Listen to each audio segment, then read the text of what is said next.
know what the word empathy means? No, I'll have to have the beginner's course on that one. Empathy, is it something like sympathy? Oh, it goes beyond sympathy. Sympathy is to understand what someone feels. Empathy is to project your imagination so that you actually feel what the other person is feeling. You put yourself in the other person's place. Do I make myself clear? Hey everybody, welcome back. It's Chrissy.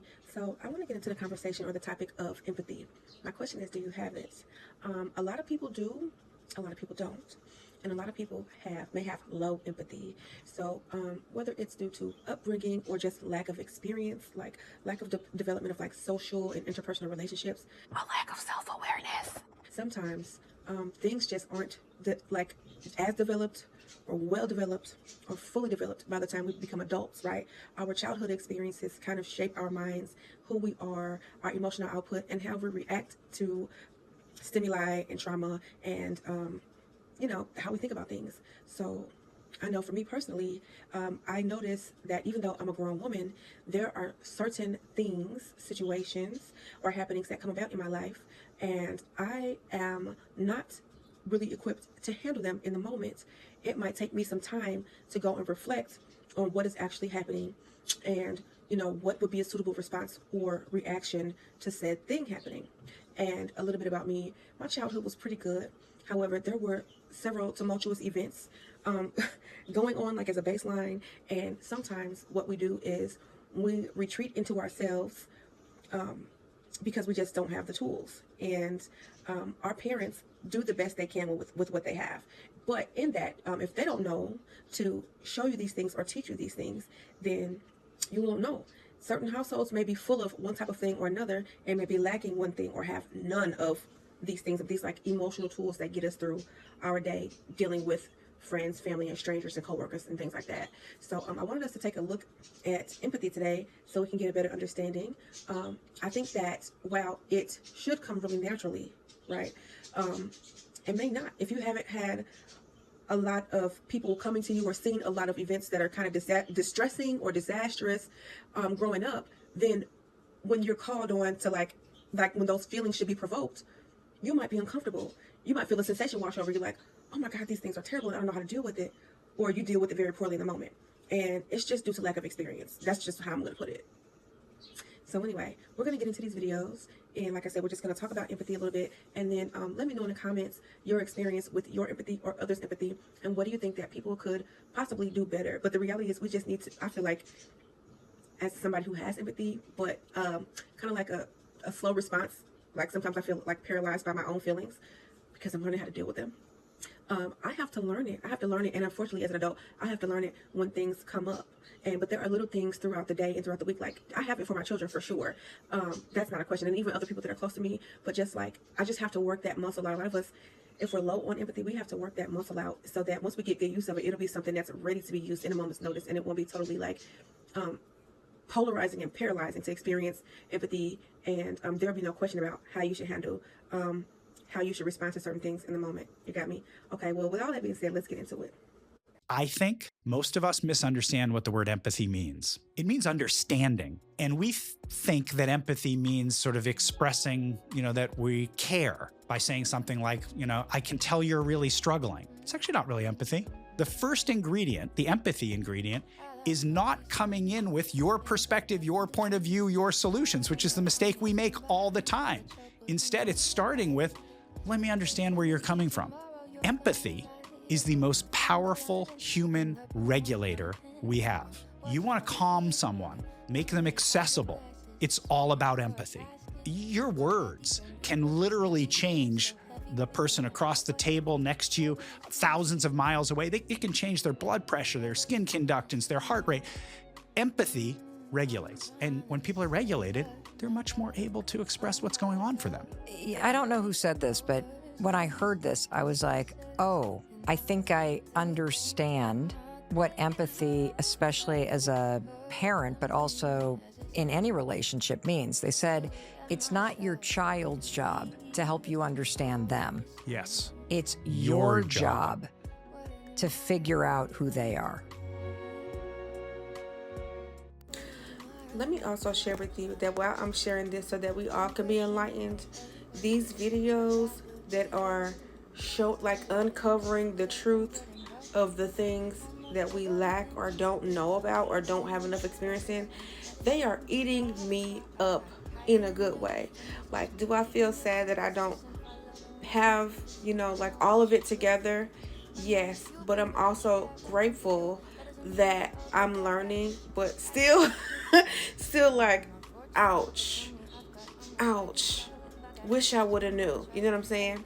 If you struggle with empathy, this is a conversation for you. If you don't understand what empathy is the ability to understand and share the feelings of another person. To understand the feelings of another person or the emotions of another person takes cognitive empathy. To share the feelings or similar feelings of another person takes effective empathy. And you may be low in one or you may be low in both. How would you know? If you have a hard time connecting with people on deeper emotional levels, when people have vulnerable moments or they're in distress and you find it uncomfortable to be around that person or to support them in that process. If you struggle to acknowledge your emotions, because if you do so, then consequently or inadvertently, you're going to struggle to acknowledge or understand the emotions of other people. If it's hard for you to draw insight whenever you unintentionally hurt someone, if it's hard for you to offer emotional support, comfort, or if it's hard for you to validate. If you have low empathy, it's going to be difficult for you to validate people's experiences and their emotions. Now, I'm going to trace this back to a couple of things briefly in different categories so I can help you better understand why you may struggle with empathy. We'll trace it back to childhood first. Your earliest caregiving experiences or social interactions always shape your development of empathy. Trauma in itself shapes your attitude and your responses. So if you feel as though you don't have an empathetic attitude or empathetic response, trauma may be the reason why. One of the reasons why. Trauma in itself can diminish your capacity to be able to connect with people emotionally.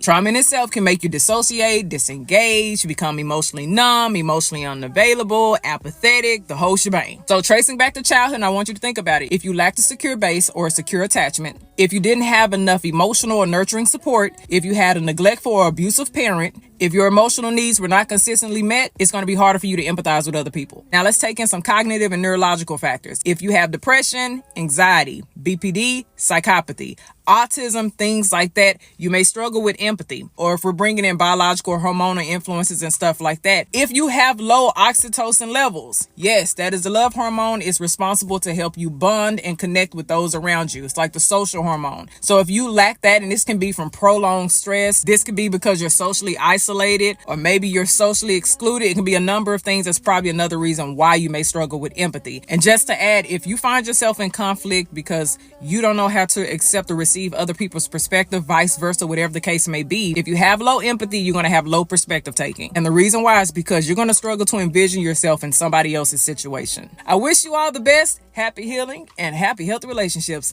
Bye, babies. Criticism without empathy is bullying. A lot of y'all aren't blunt, you're bullies. Somebody be like, I'm not sure that a lot of people know this, but compassion and empathy are skills that you build over usage, over time. So this idea that you're just a straight shooter, you just tell it like it is or whatever it is, all that's reflective of is lack of emotional intelligence and lack of care about how your words and how your actions impact other people. I can't make you care about the world, but I will say that it reflects a lack of intelligence to not consider how to communicate your words to have the recipient receive it most effectively.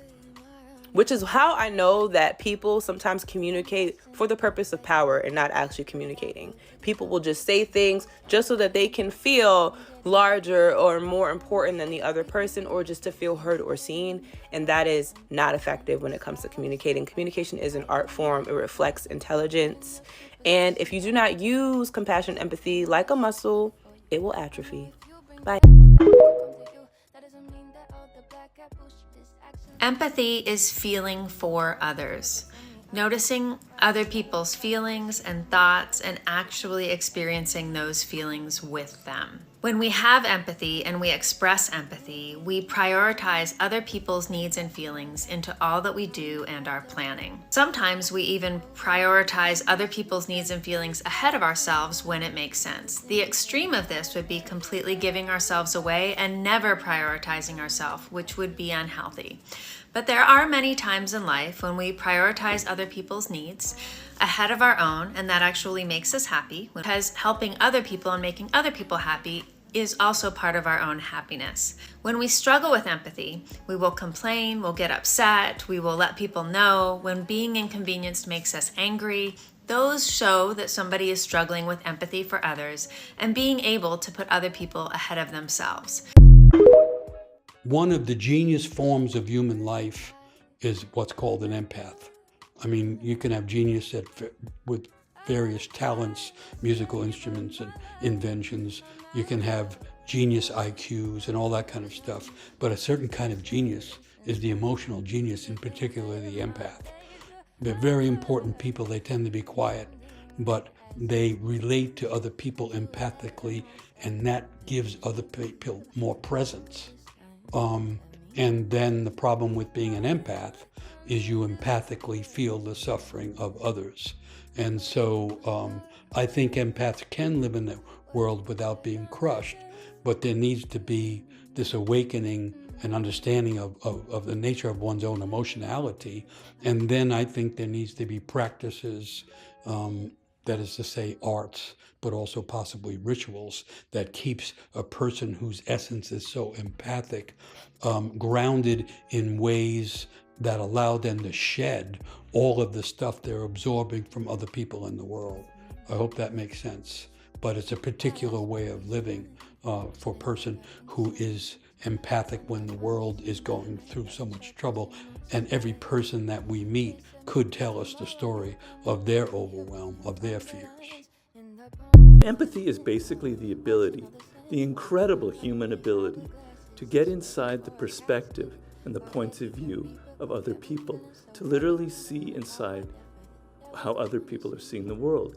And this is a quality, a power that our ancient ancestors, well before the invention of language, invented as a way to increase their ability to understand them and to the people in the group or the tribe, and to work more closely together. Empathy is not sympathy. Empathy is the ability to understand and fully hold space for someone who is experiencing something that is less than desirable. Sympathy is feeling what they're feeling as if it's your own and spiraling with them. The greatest gift that we can give others is to empathize with them, not to sympathize. When we sympathize, we accidentally lend energy to perhaps a victim mentality, or at minimum, we're not empowering them to change whatever it is that's holding them back. Empathy, however, says, I see you. I'm sorry for what you're going through. I love you, and I know that I can empower you to find strength within yourself. This is the biggest issue that people tend to get wrong. There's a difference between helping people and accidentally keeping them stuck. I explain that concept in great detail in my book, The Promise. Cognitive empathy is I care about what happens to you because you're a person and I respect your humanity and I want good for you. I want good outcomes for you. Affective empathy is feeling the emotions of another person, and we all experience affective empathy with people that we care about. You can't switch it on or off. What's happening to you is happening to me and I can't switch that off. It's actually taken a long time to be able to understand what's going on. In my language, I call that high intensity. Some people are high intensity, some people are low intensity or consistency connectors. So I'm gonna just say this. What I've come to understand is lack of empathy will really make someone appear like they have low intelligence. I'm talking about there has been some basic circumstances where it seems very logical to make a particular decision, and for some reason, it's like it's not clicking for them. Like, let me give you a basic example. How many times have you been sad or depressed, right? Or we've heard of someone saying, I was depressed, and they were met with the response of, just be happy, just be sad. And it's like, well, you don't think that the person thought about that? If it was that simple, they would have done it. You see what I'm saying? But what I've realized is that people that have that response are people that just lack the emotional intelligence. They don't have empathy. If you have low emotional intelligence, you're not gonna have empathy. So like a lack of empathy really is gonna equate to someone's lack of intelligence. Someone's empathy is gonna let you know where they are with their intelligence. Furthermore, the highest form of intelligence is emotional intelligence. It's the fact that ninjas love to get up talking about logical this, logic that. Y'all are not even logical. Y'all are directional. Y'all be heading in a direction that's leading you to your own demise. This shit don't even be clicking. You see what I'm saying? They be so hell-bent on staying on narratives, quote-unquote logic, that really serves this agenda that is not even the greater good. It doesn't even help the greater good. It makes me think like, yo, That's what you really came up with? Like, of all the responses you could have had, that's what you really came up with? Let me bring that back to the circumstance where motherfuckers is depressed and they are met with the response of, why don't you just be sad and happy? That was your response? That's what you came up with? Of all the responses, that's what you came up with. Honestly, don't let them watch your kids. Don't assume that they have empathy. Now that I'm thinking about it, now I see why laws exist, because ninjas really ain't got empathy. Natural shit just don't exist. When I think about how much crimes tend to happen against women, especially like, rape and stuff like that, it's really due to lack of empathy. What does empathy look like? Here's the lack of empathy. This is normal in our business world.